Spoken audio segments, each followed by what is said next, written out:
नहीं जाएगा ये गाड़ी। वहाँ पे थोड़ा ही दूर आए, सब बोला कि इधर से चले जाएंगे। I've been dead in water for some time, picking up the parts of all my life. Didn't get to solve it this time. I won't hide to. Hello বন্ধুরা, তোমরা দেখছো ডিন্ডা ব্লগিফাই। আমার নাম তন্ময় ডিন্ডা। আচ্ছা, হ্যাঁ, এটা বিজনবাড়ির রাস্তায় আমরা জানি না ভুল করে নাকি এদিক দিয়ে ঢুকে গেছি। রাস্তা কি ভয়ঙ্কর রে ভাই, পুরো পাহাড় ভেঙে ফেলেছে এখানে। এখন আমাকে পুরোপুরি অফরোডিং করতে হবে, আর পুরো রাস্তা তো ভিডিও করতে পারলাম না। যে ভয়ঙ্কর রাস্তাটা পার করে এসেছি সে আর বলার মতন নয়। আমার ভয় লাগছে এই জায়গাটা নিয়ে, এই জায়গাটা নিয়ে।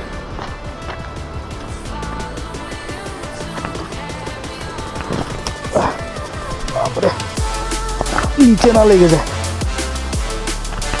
এই জায়গাটা আমাকে এদিক দিয়ে কাটিয়ে বের করতে হবে।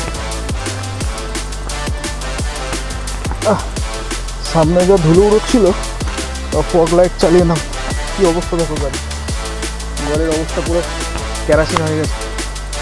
যাই হোক, বিজনবাড়ি শিলিগুড়ি থেকে প্রায় 100-র বেশি হবে কিলোমিটারের উপর, ঠিক আছে। আজকের এই ভিডিওর মাধ্যমে তোমাদেরকে কিন্তু একটা জিনিস সতর্ক করে দিতে চাই, সেটা হচ্ছে কোনোদিনও যদি পাহাড়ে তোমরা রাস্তা খুঁজে না পাও, গুগল ম্যাপের উপর কিন্তু ডিপেন্ড বা ভরসা কোনো রকমভাবেই করবে না। দাদারা গাড়ি থেকে নেমে পড়েছেন যাতে লোডটা বেশি না হয়।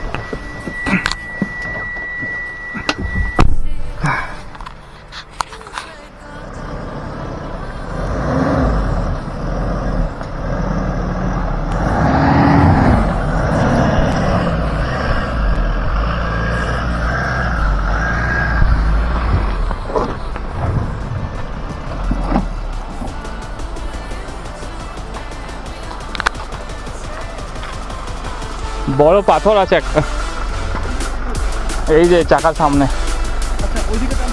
একটু ব্যাক করতে পারবে কি? একটু ব্যাক বাদ। হ্যাঁ, এবার এদিকে করে কারণ এদিকে করো চাকাটা। হ্যাঁ, এবার না।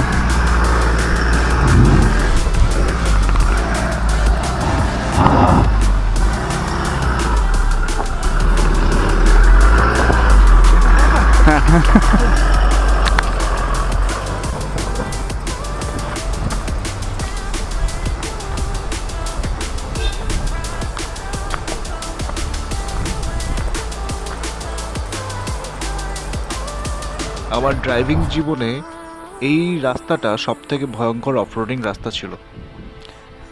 শুধুমাত্র নিজের উপরে বিশ্বাস আর গাড়ির উপরে ভরসা, এই দুটো নিয়েই আমি এই গাড়ি নিয়েই এই রাস্তা পার হয়েছি এবং এই দাদাদেরকে নিজেদের গন্তব্যস্থলে পৌঁছে দিতে সক্ষম হয়েছি।